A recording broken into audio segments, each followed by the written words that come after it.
What's going on, guys? So it is an absolutely beautiful day out here on the property, and today's video is going to be a really interesting one. If you hear some really strange cat noises and bird noises and things in the back, that is my little pest repellent or rodent repellent tool that I have set up, and I have the volume cranked up super high right now, so you may hear it in the background just in case you're wondering what that is. But today's video is to be a very, I guess, honest video from the perspective of someone who tows a lot, and some of the mistakes that I often make are things that I forget about. And these are things that I think a lot of folks who get into towing worry about, and if anything, it might give you some peace of mind that even folks who tow a lot oftentimes don't remember every single step, and we probably do at the very last second and we make a fix. But these are the typical things that I sometimes do incorrectly, and you probably have caught them on some of my videos too, so let's go over them. Hang tight, I'll be right back.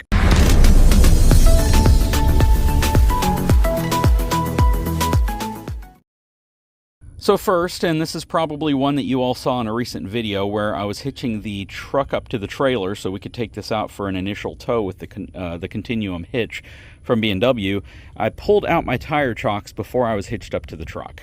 That's a big no-no, and I do it occasionally because I'm walking around and I grab them, and I know I'm on a flat, surface, so the chances of the RV just rolling off are very, very slim, plus the fact that it has the front tongue jack on the ground as well. But it's still a no-no. You should always wait until you're hitched up to the vehicle and you're about to take off before you pop your chocks out of the way, only because you'd hate to hit your RV or bump it with your truck and your RV starts rolling backwards, or possibly some other scenario occurs. This is a big one to remember, especially if you're camping at a campground where the ground may not be level. So practicing it whenever you are first hitching up, even if you're in a completely flat environment, is always a good thing because it's going to build the muscle memory to remember that all the time.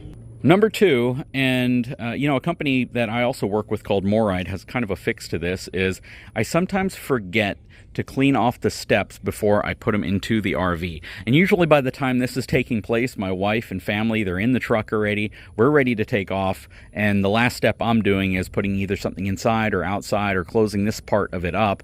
And sometimes I'll just flip them up before realizing that there's a bunch of dirt, debris, and grime on these steps, and it just all falls into the RV. So you always want to put that on your checklist of things to do, is to clean this thing off, use a brush, just get your steps clean. Sometimes you can lift it up about halfway and just start banging on the side of it, and the dirt may come off. But Moride has a really interesting solution if you buy their steps, which actually the tread flip up like this before you put the steps up, and you can get all the dirt and debris off of them. I like those steps, but I also like the Lippert steps because the base is super, super wide, and you have a little bit of a wider platform when you're stepping up. If you have these steps or the other steps, leave a comment below. I'd love to know how you feel about those steps, and if that feature of flipping the step up and the convenience of the dirt coming off is something that you really, really enjoy. Let me know. Now here's a big one that I sometimes forget, and I usually catch myself at the last second fixing, and on some of my videos you may have actually caught me doing this as well. Whenever I hitch up to the truck and the coupler is in place, I get everything else set up, and sometimes I forget to put my pin in.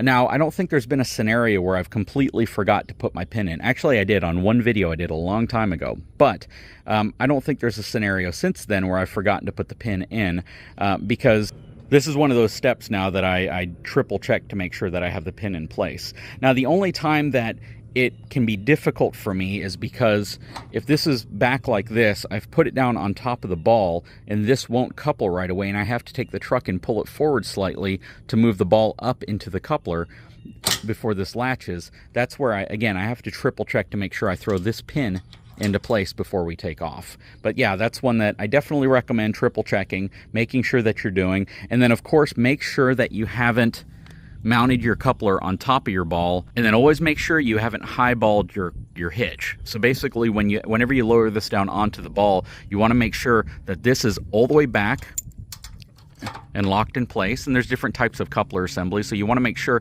that it's open, you've dropped this down, and that the ball is actually inside of the coupler. It's called highballing it when you don't do that. What does that mean? Perhaps you don't have enough grease on the ball, perhaps you are using the wrong ball and you have a 2-inch receiver or a 2-inch coupler and you're using a 2 5/16" ball, but you lower it down and it doesn't actually lock down or go down all the way above the ball. That is a huge mistake you can make, and it's one that can cause a lot of problems. It really can. You take off, you hit a bump, this comes off of the actual hitch and all of a sudden you're dragging on your chains or your tongue jack. Just not a safe situation. I made a full video on this, and even some of the most experienced towers left comments saying that they've highballed it before, and it's just something you absolutely want to be 100% sure that you avoid doing. You want to make sure this coupler is on top of the ball completely, locked in place, and you only feel the bottom edge of the ball once this thing is in place. What some people do is, once it's down, you lock it in place, you lift your tongue jack to see if it starts lifting up on your coupler. If it does, then you know you're locked in place correctly. Now, this is one that I've only done once, but I don't think I'll ever do it again because I did it that one time. And I think a lot of mistakes, a lot of things we forget to do, we only do maybe once because it scares us so much when it happens that one time that we are sure that we program it in our brain, you know, as something we need to check every time. And this was primarily because this is a new RV to us, and I forgot about the fact when I was doing my walk around that we had this back door, and I had recently opened it. So the back door was like this. And I was doing my inspections, I went around, I checked my lights, I did everything, but I did not pay attention to the fact that the back door was actually unlatched. And when we took off, the door had opened up to about there, and yeah, nothing came out, thankfully. I don't really have anything in there except a couple folding chairs. But yeah, I'm definitely going to always check to make sure this door is locked and latched and secured before we take off now. So if you're new to RVing, always check all your doors. Check your side doors, check your front storage basement doors, check your main entry door. Make sure it's pushed in, latched, and locked before you take off. That's definitely something that could have been really bad if we had a bunch of stuff loaded in the back there and it had shifted and pushed the door open and fallen out. Another thing that I sometimes don't do correctly, and I probably should get better at it, is ensuring that my 7-way connector is completely seated into the plug on the back of the truck.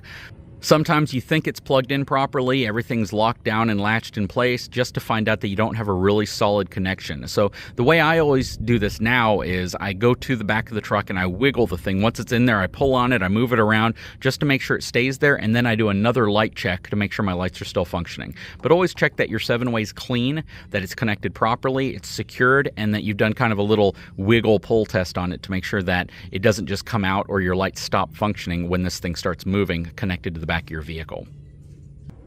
And finally, here's one that I don't think most people would ever do, but it's just something to think about.